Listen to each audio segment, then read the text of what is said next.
Assalamualaikum warahmatullahi wabarakatuh.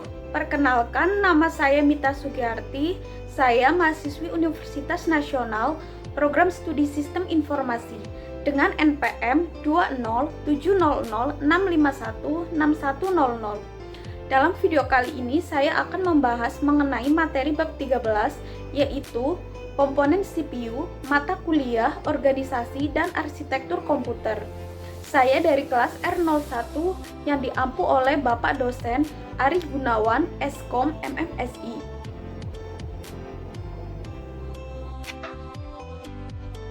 Baik, langsung saja kita simak videonya. Yang pertama ditampilkan biodata singkat saya, selanjutnya dilanjutkan ke materi. Komponen CPU. CPU atau Central Processing Unit adalah induk atau pusat pemrosesan data dari sebuah perangkat komputer. Di dalam CPU terdapat beberapa komponen yang saling terhubung satu sama lain.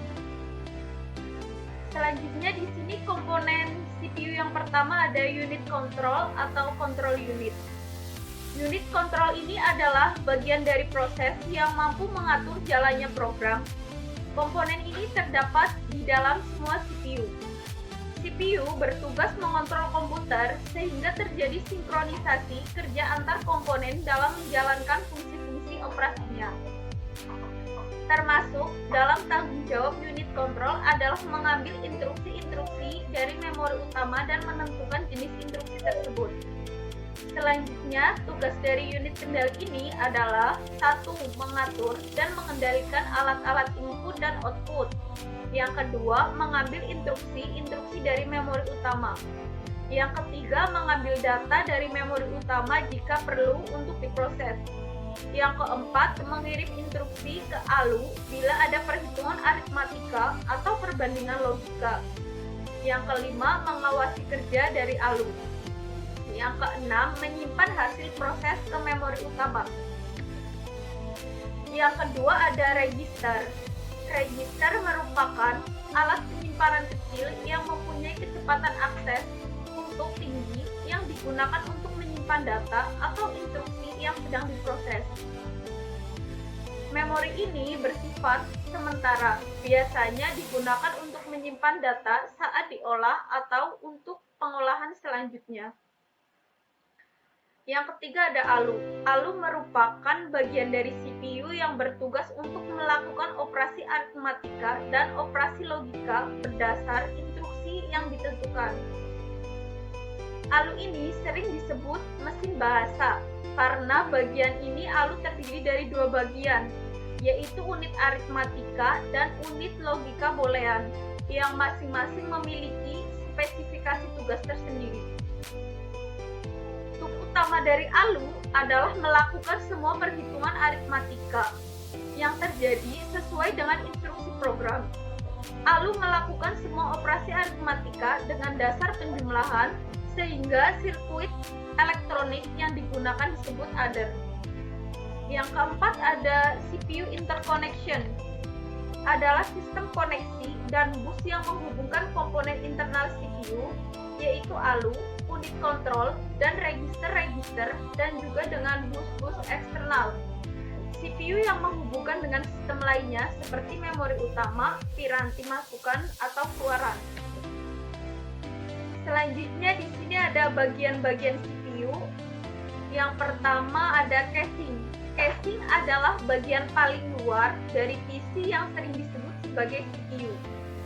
Fungsinya yaitu sebagai penutup dan tempat dudukan komponen lain serta sebagai pelindung komponen-komponen di dalamnya dari kotoran dan debu. Caching ini juga berfungsi sebagai tempat kita meletakkan dan memasang berbagai komponen seperti motherboard, power supply, optical disk drive, hard disk, dan lain-lain. Berikut adalah gambar caching. Selanjutnya yang kedua ada prosesor. Prosesor adalah sirkuit inti yang menjalankan seluruh operasi perangkat. Bisa dibilang prosesor adalah otak dari perangkat. Setiap komputer memiliki prosesor, baik itu dengan efisiensi kecil maupun kinerja besar. Tanpa prosesor, perangkat ini tidak dapat berfungsi. Berikut ini adalah gambar prosesor. Selanjutnya yang ketiga ada motherboard. Motherboard, seperti namanya, merupakan sebuah papan sirkuit yang berfungsi sebagai tempat dudukan komponen elektronik atau komponen komputer lainnya yang saling terhubung. Fungsi utamanya yaitu menghubungkan tiap komponen agar dapat saling berkomunikasi dan bertukar data satu sama lain. Berikut ini adalah gambar motherboard. Selanjutnya yang keempat ada RAM atau Random Access Memory. Merupakan hardware yang terdapat di dalam perangkat gadget seperti komputer, laptop, dan smartphone. RAM ini berfungsi sebagai tempat penyimpanan data sementara dan hanya bekerja saat perangkat tersebut hidup atau beroperasi. Hal ini dimaksudkan bahwa saat perangkat elektronik yang dijalankan oleh suatu aplikasi program akan menggunakan RAM untuk menempatkan data sementara. Nah, berikut ini adalah gambar RAM. Selanjutnya yang kelima ada hard disk. Hard disk berfungsi sebagai tempat penyimpanan data secara konvensional yang umum digunakan. Umumnya, hard disk saat ini memiliki kapasitas penyimpanan yang sangat besar, mulai dari ratusan GB hingga TB. Contoh data yang disimpan dalam hard disk yaitu lagu, video, gambar, aplikasi, dan lain sebagainya. Nah, berikut ini adalah gambar hard disk. Selanjutnya yang keenam ada VGA card. VGA card atau Video Graphic Editor merupakan komponen yang berfungsi untuk mengolah data grafis untuk ditampilkan ke monitor. VGA card merupakan salah satu komponen paling penting saat menjalankan aplikasi yang menampilkan grafis di monitor, seperti game, video, dan sebagainya. Berikut adalah gambar VGA card. Selanjutnya yang ketujuh ada sound card. Sound card adalah salah satu perangkat keras komputer yang memiliki fungsi utama sebagai pengolah data berjenis audio atau suara. Ketika mendengar lagu atau berbicara melalui handset yang terhubung pada PC atau laptop, suara yang didengar tersebut diolah oleh sound card. Nah, berikut ini adalah gambar sound card. Selanjutnya yang kedelapan ada optical disk drive. Optical drive atau optical disk drive ODD adalah salah satu perangkat keras yang umumnya terdapat pada PC maupun laptop.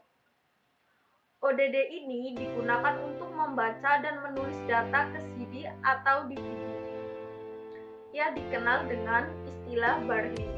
ODD menggunakan sinar laser pada spektrum untuk membaca dan menulis data ke piringan CD maupun DVD. Berikut ini adalah gambar optical disk drive. Selanjutnya yang kesembilan ada power supply. Power supply adalah salah satu komponen perangkat keras yang berperan sebagai penyedia listrik dan daya yang digunakan untuk menyalakan komputer dan perangkat lainnya. Nah, berikut adalah gambar power supply. Selanjutnya ada fungsi CPU.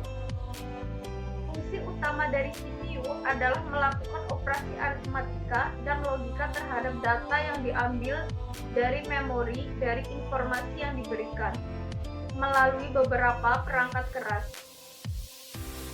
CPU hampir sama seperti kalkulator, yang hanya saja CPU lebih kompleks dalam melakukan pemrosesan dari instruksi-instruksi yang diberikan. Instruksi-instruksi tersebut kemudian disimpan terlebih dahulu pada RAM. Setiap instruksi akan diberi alamat unik yang disebut dengan alamat memori. Selanjutnya, CPU dapat mengakses data-data pada RAM dengan menentukan alamat data yang dipilih. Selanjutnya, ada beberapa fungsi lain dari CPU, diantaranya 1. Fetching. Fetching atau bisa diterjemahkan sebagai proses pengambilan atau pemanggilan data di dalam komputer. Perlu diketahui, di dalam komputer, data itu disimpan dalam hard disk yang terletak di CPU dengan sebuah alamat. Hal ini bertujuan untuk mempermudah CPU menseleksi data yang dibutuhkan. Selanjutnya yang kedua ada decoding. CPU juga berfungsi sebagai decoding atau suatu proses penerjemah yang diberikan oleh suatu program ke dalam bahasa yang dimengerti oleh CPU. Selanjutnya yang ketiga ada executing. CPU juga berproses sebagai executing atau pengeksekusian. Jadi, ketika suatu program komputer dijalankan, maka CPU akan melakukan kinerjanya dengan cara mengeksekusi perintah tersebut. Selanjutnya yang keempat ada storing. CPU juga berperan dan berfungsi sebagai penyimpanan data atau storing. Jadi, ketika seorang menggunakan komputer, maka untuk bisa bekerja, komputer membutuhkan media penyimpanan, baik sementara ataupun permanen. Dan inilah adalah fungsi CPU. Selanjutnya, cara kerja CPU. Ketika ada data atau instruksi yang dimasukkan ke komputer, ke proses device, data atau perintah tersebut akan diletakkan di RAM. Jika yang masuk berupa instruksi, maka akan dialirkan dan ditampung di unit kontrol dalam program stroke. Sementara jika berupa data, maka akan ditampung di working stroke. Selanjutnya, tergantung bagian register. Jika register setelah siap menerima data atau instruksi yang masuk untuk dieksekusi, maka unit kontrol akan mengambil instruksi yang ada di dalam program stroke untuk diteruskan ke instruksi register. Untuk alamat memori yang berisikan instruksi tersebut tetap ditampung di dalam program counter. Sedangkan untuk data unit control yang bersumber dari working stroke ditampung di general process register, operand register. Selanjutnya, CPU akan mengolah berdasarkan jenis perintah yang masuk. Jika berdasarkan instruksi, perintah yang masuk berjenis aritmatika dan logika, maka komponen ALU akan mengambil alih operasi untuk kemudian melakukan pengerjaan berdasarkan instruksi yang ditetapkan. Hasil pengerjaannya akan ditampung di akumulator. Selanjutnya, sementara jika hasil pengerjaan di sebuah perintah telah selesai, maka unit kontrol akan mengambil hasil pengolahan dari akumulator, lalu ditampung di working stroke kembali. Baru jika seluruh jenis pengerjaan selesai, unit kontrol akan mengambil hasil pengolahan working stroke dan diteruskan ke output stroke. Baru setelah itu, pengolahannya yang berada di output stroke akan ditampilkan oleh output device. Hasilnya bisa dilihat di komputer sesuai dengan perintah yang kamu berikan. Selanjutnya, percabangan instruksi. Instruksi pemrosesan dalam CPU dibagi menjadi dua tahap. Tahap 1 disebut instruction fetch, sedangkan tahap 2 disebut instruction execute. Tahap 1 berisikan pemrosesan CPU, di mana control unit mengambil data atau instruksi dari main memory ke register. Sedangkan tahap 2 berisikan pemrosesan CPU, di mana control unit memberikan data atau instruksi dari register ke main memory untuk ditampung di MAA. Setelah instruksi fetch dilakukan dengan waktu di panggung 1 ditambah di waktu di panggung 2 yang disebut waktu siklus mesin. Selanjutnya, bilangan yang dapat ditangani. Kebanyakan CPU dapat menangani dua jenis bilangan, yaitu fixed point dan floating point. Nomor fixed point memiliki nilai digit spesifik untuk satu titik desimal. Itu tidak membatasi rentang nilai yang mungkin untuk angka-angka ini, tetapi ini akan dihitung oleh CPU lebih cepat. Sementara itu, angka floating point adalah angka yang dinyatakan dalam notasi ilmiah, di mana nomor diwakili sebagai angka desimal yang dikalikan dengan pangkat 10. CPU untuk mempercepat perhitungan angka floating point, VPU saat ini standar dalam banyak komputer, karena kebanyakan aplikasi yang saat ini beroperasi menggunakan angka floating point.